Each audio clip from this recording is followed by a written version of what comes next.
नागपुर के चिटरवी centre में centre for development research द्वारा एक भव्य समारोह आयोजित किया गया। केंद्रीय मंत्री नितिन गडकरी को समाज के प्रति उनके अतुलनीय योगदान के लिए प्रथम स्वर्गीय भाऊसाहेब चांद्रयान स्मृति गौरव पुरस्कार 2026 से सम्मानित किया गया। यह सम्मान उन्हें सेवानिवृत्त न्यायमूर्ति विकास शिरपुरकर के हाथों मिला। इसी अवसर पर सामान्यातील असामान्य भाऊसाहेब पुस्तक का विमोचन भी संपन्न हुआ। सेंटर फॉर डेवलपमेंट रिसर्च द्वारा आयोजित इस विशेष कार्यक्रम में शहर की कई गणमान्य हस्तियों ने शिरकत की।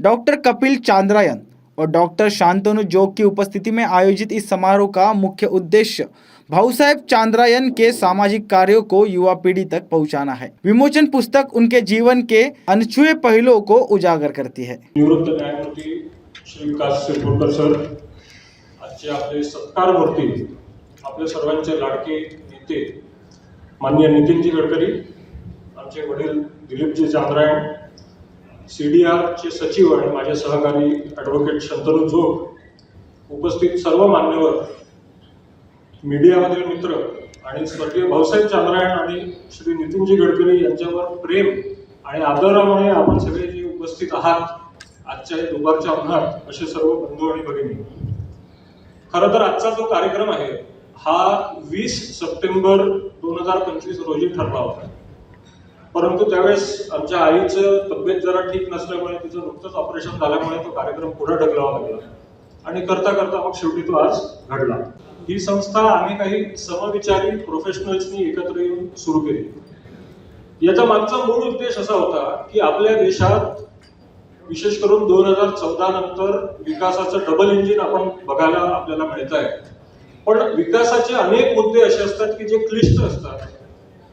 त्या डेव्हलपमेंटचं मॉडेल आपल्यापैकी अनेक लोक समजू शकत नाही, सामान्य लोक समजू शकत नाही। त्यामुळे अगदी सोप्या भाषेत हे विकासाचं मॉडेल काय आहे, कशा प्रकारे आपण हा विकास घडवून आणतो आहे, याच्यावर अभ्यास करावा आणि सोप्या भाषेमध्ये त्याचे प्रेझेंटेशन्स लेखांच्या कॉन्फरन्सेसच्या माध्यमातून लोकांपर्यंत पोहोचवावे, हा त्यामागचा एक मूळ उद्देश होता। त्यामुळे आपण या परिवारातल्या संबंधामुळे आपणच हा पुरस्कार घेणं हे काही माझ्या मनाला योग्य वाटत नव्हतं। त्यामुळे मी बरंच कपिलला समजून सांगण्याचा प्रयत्न केला, पण मी शेवटी सांगितलं की तुमच्या सगळ्यांचा आग्रह असेल तर नक्कीच। एक महत्त्वाची गोष्ट म्हणजे माझा भाऊसाहेबांशी जेव्हा विशेष रूपाने परिचय झाला त्यावेळी मी विद्यार्थी परिषदेचा कार्यकर्ता होतो। त्यावेळी संघाची गुरुवार शाखा होती आणि त्या शाखेमध्ये महाल कार्यालयामध्ये प्रत्येक क्षेत्रातले 2, 3, 4 लोक असे उपस्थित राहायचे, सकाळी राहायचे।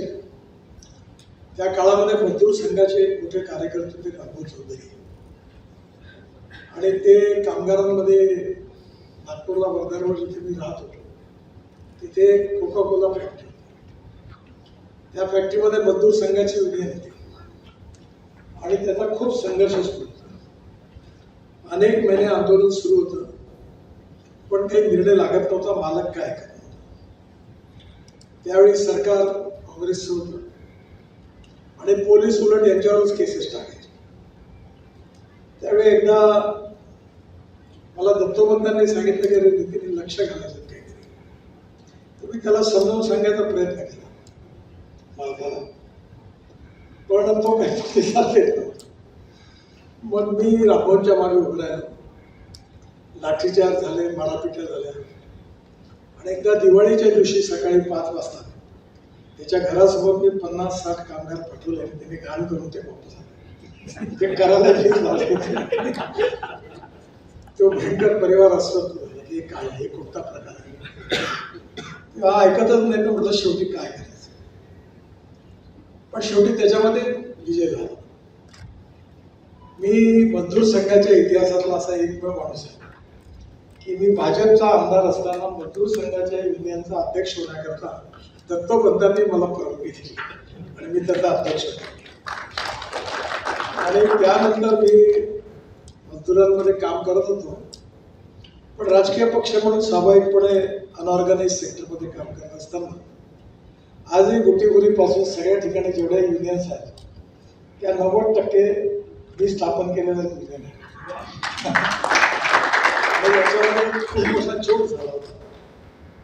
हरिभाऊ नाईक हे महाराष्ट्र इंटकचे अध्यक्ष होते, आणि त्यावेळी एम्प्रेस मिल आणि मॉडेल मिलच्या कामगारांकरता मोठा संघर्ष झाला आणि मी जमशेदजी टाटांकडून पैसे आणून त्यांना मिळवून दिले.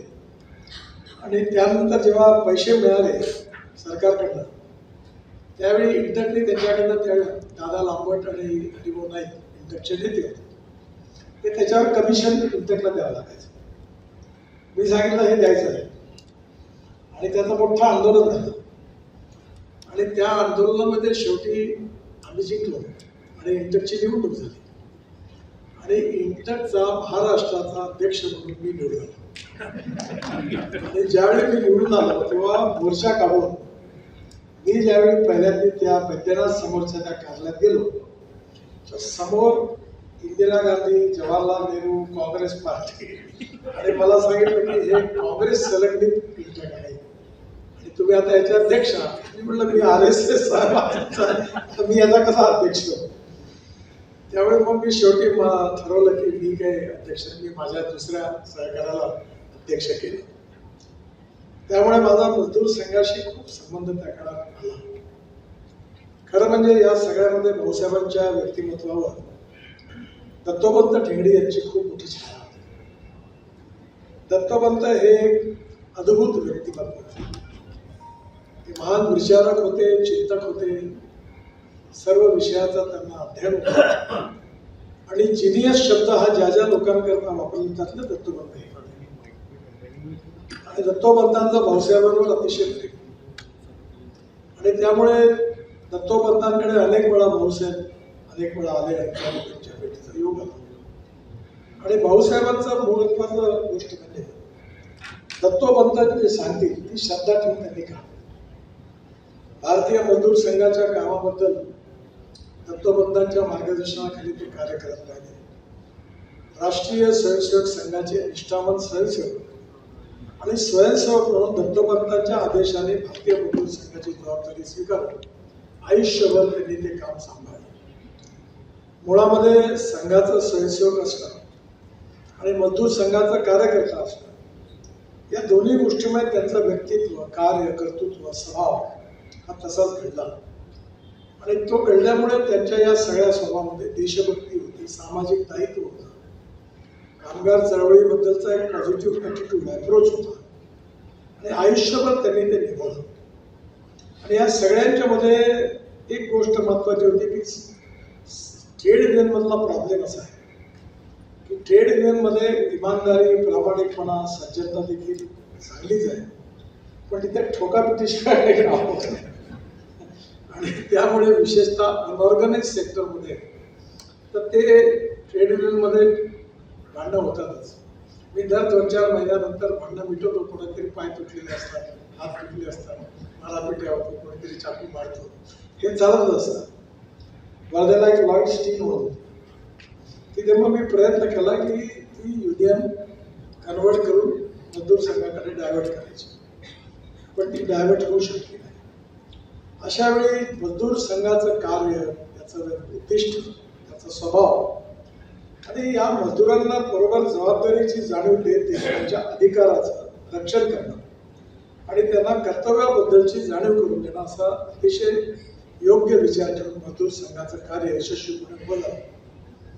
बँकांमध्ये, गव्हर्नमेंट ऑफिसेसमध्ये, ऑर्गनाइज सेक्टरमध्ये ते खूप यशस्वी झाले कारण त्या ठिकाणी काम करणारी माणसं सुशिक्षित होती, निर्णय डिग्र्या घेतलेल्या होत्या. पण ज्या ठिकाणी मजदूर काम करायचे त्या ठिकाणी हे कठीण होतं.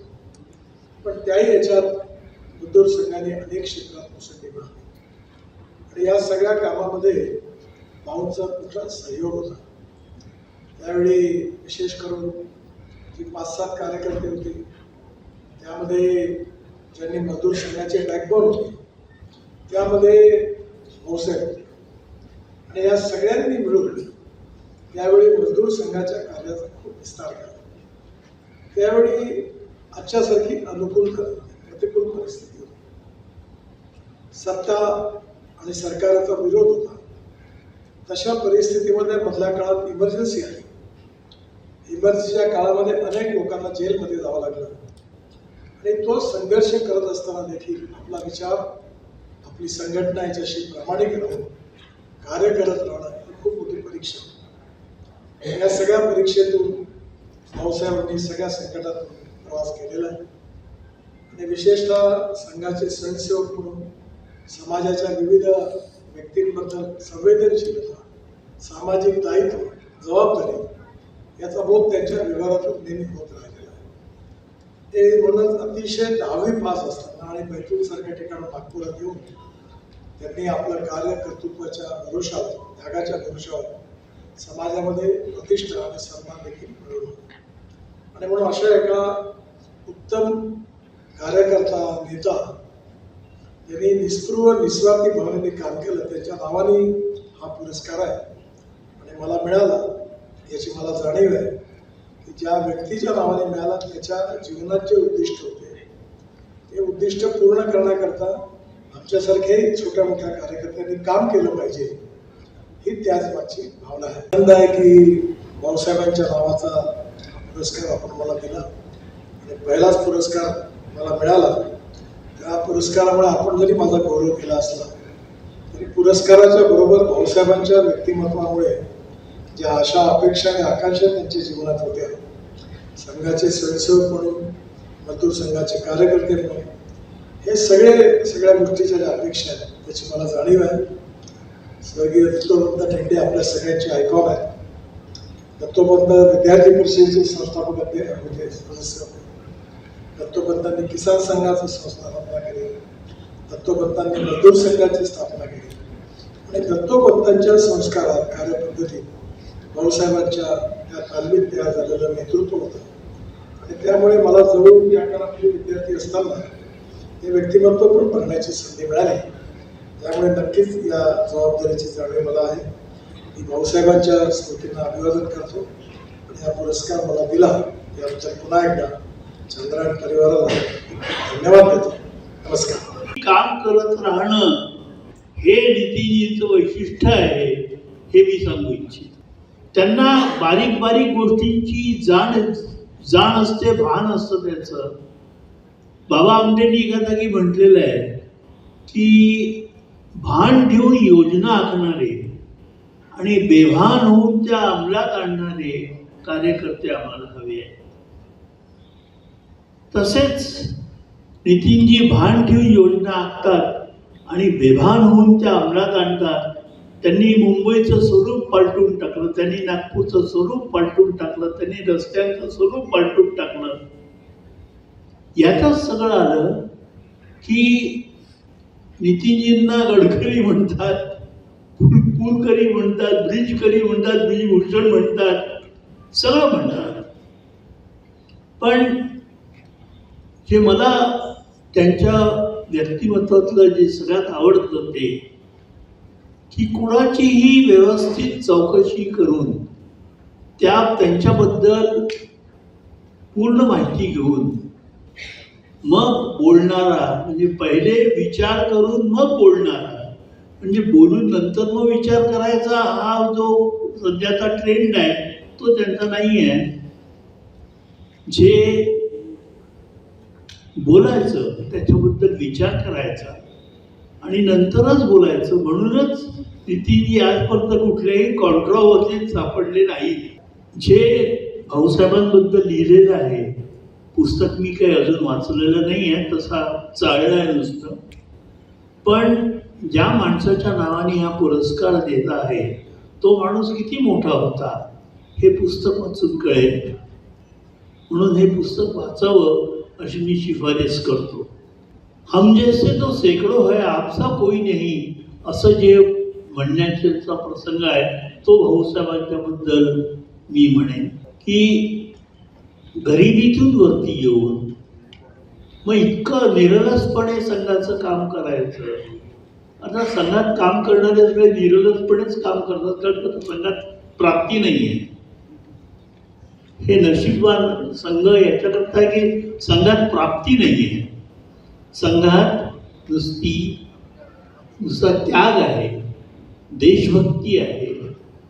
आणि नुसतं त्याग आणि देशभक्ती नाही, पण स्वतःला झोकून देऊन काम करण्याची जी वृत्ती आहे ती संघ कार्यकर्त्यांमध्ये आहे. म्हणूनच संघ जी मोठा झाला आहे, मोठा होत राहणार आहे. आदरणीय नितीनजी गडकरी यांनी हा पुरस्कार स्वीकारल्याबद्दल CDR तर्फे मी त्यांचे आभार मानतो. तसेच कार्यक्रमाचे मुख्य अतिथी माजी न्यायमूर्ती श्री विकास सेपूरकर यांचेही मी आभार मानतो. आजच्या कार्यक्रमाला उपस्थित सर्व मान्यवर जे वेळात वेळ काढून आज उपस्थित झालेले आहेत त्यांचे मी आभार मानतो. धन्यवाद. हा कार्यक्रम यशस्वी करण्यासाठी CDR संस्थेचे सर्व पदाधिकारी ज्यांनी परिश्रम घेतले त्यांचे मी आभार मानतो. आणि आमचे प्रसार माध्यमांचे सर्व सहकारी जे या कार्यक्रमाला उपस्थित हैं त्यांचे आभार. ये कार्यक्रम समाज सेवा और विकास के प्रति अटूट समर्पण का प्रतीक बना, जो आने वाले पीढ़ी को सदैव प्रेरित करता रहेगा.